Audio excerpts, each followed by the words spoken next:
ভগবান কার মুক্ত হয়? যে এই জগতে মনে মনে ভাবতে পারে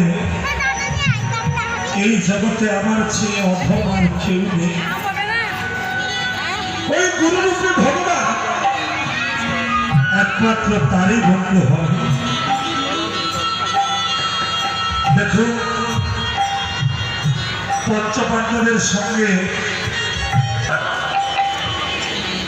এবার আমি চলে যাব সেটা বুঝতে পেরেছিল